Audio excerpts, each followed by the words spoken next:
Good morning बच्चों। आज की हमारी साइंस की वर्कशीट नंबर है 62 और आज हम कर रहे हैं परमाणु की संरचना वाले चैप्टर में संयोजकता।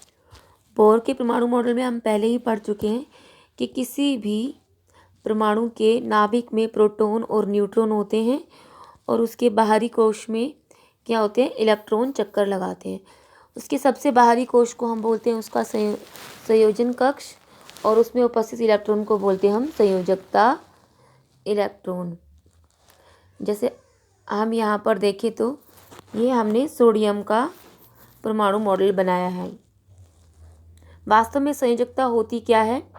कोई भी परमाणु अपने बाहरी कक्ष में 8 इलेक्ट्रॉन पूरा करने के लिए किसी को जितने इलेक्ट्रॉन देता है या किसी और से लेता है या फिर साझा करता है, उसे उसकी संयोजन क्षमता या फिर संयोजकता कहते हैं।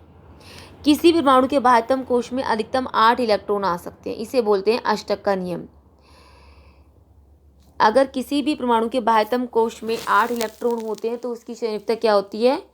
0। और ऐसे तत्व कहलाते हैं अक्रिय तत्व।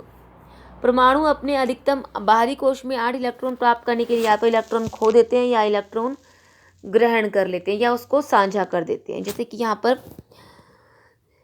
सोडियम की परमाणु संख्या है 11 और उसकी विभिन्न कक्षाओं में अलग अलग इलेक्ट्रॉन्स को हम बोलते हैं सोडियम का इलेक्ट्रॉनिक विन्यास। यहाँ पर सोडियम का इलेक्ट्रॉनिक विन्यास क्या है? के में 2 इलेक्ट्रॉन आते हैं, एल में 8 और बचा 1 वो किसमें होता है? एम में। तो क्योंकि सोडियम की बाहरी कक्षा में 1 इलेक्ट्रॉन है तो इसकी संयोजकता कितनी हो गई? 1। किसी भी तत्व की संयोजकता लिखने के लिए सबसे पहले हमें उसका इलेक्ट्रॉनिक विन्यास लिखना होता है। उसके बाद अगर उसके बाहरी कक्ष में 4 या उससे कम इलेक्ट्रॉन है तो उसकी संयोजकता वही होती है जितने उसकी बाहरी कक्ष में इलेक्ट्रॉन होते हैं। लेकिन अगर उसके बाहरी कक्ष में 8 से ज़्यादा इलेक्ट्रॉन है तो उसकी संयोजकता निकालने के लिए हम उसमें से उस बाहरी कक्ष में उपस्थित इलेक्ट्रॉनों को 8 में से घटा कर देते हैं। अगर अब यहाँ देखें तो सोडियम के परमाणु संख्या है 11, इसका इलेक्ट्रॉनिक विन्यास कितना है? 2 8 1, यानी कि पहली कक्षा में 2, दूसरे में 8 और बाहरी में 1। क्योंकि बाहरी कक्ष में 1 इलेक्ट्रॉन है जो कि 4 या 4 से कम है तो इसकी संख्या कितनी हो गई? 1। मैग्नीशियम की परमाणु संख्या होती है 12 और इसका इलेक्ट्रॉनिक विन्यास 2 8 2। बाहरी कक्षा में 2 इलेक्ट्रॉन है जो कि 4 से कम है तो उसकी संयोजकता होगी। अब हम यहाँ पर देखते हैं कार्बन की परमाणु संख्या कितनी है? 6। पहली कक्षा में 2 इलेक्ट्रॉन और दूसरी में 4। क्योंकि इसके बाहरी कक्ष में 4 इलेक्ट्रॉन है तो उसकी संयोजकता कितनी हो जाएगी? 4। अब हम नियोन की देखते हैं। परमाणु संख्या 10, इलेक्ट्रॉनिक विन्यास 2 8।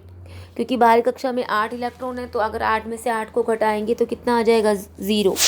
तो इसकी संयोजकता कितनी होती है? 0। इसका मतलब ये क्या है? कैसे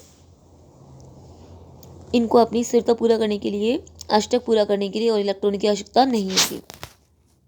फ्लोरीन की परमाणु संख्या है 9 और इसकी इलेक्ट्रॉनिक विन्यास है 2 और 7। इसके बाहरी कक्षा में कितने इलेक्ट्रॉन है? 7, जो कि 4 से ज़्यादा है। तो इसकी स्थिरता निकालने के लिए हम 8 में से 7 को घटा देंगे तो और कितनी आ जाएगी? 1। ये बात हमेशा ध्यान देनी है कि अगर किसी भी परमाणु के बाहरी कक्ष में 4 या 4 से कम इलेक्ट्रॉन है तो वही उसकी संयोजकता हो जाती है। लेकिन अगर उसके बाहरी कक्ष में 4 से ज़्यादा इलेक्ट्रॉन है तो उसकी संयोजकता निकालने के लिए बाहरी कक्ष में उपस्थित इलेक्ट्रॉनों को 8 में से घटा कर देते हैं। आज इतना ही करेंगे बच्चों।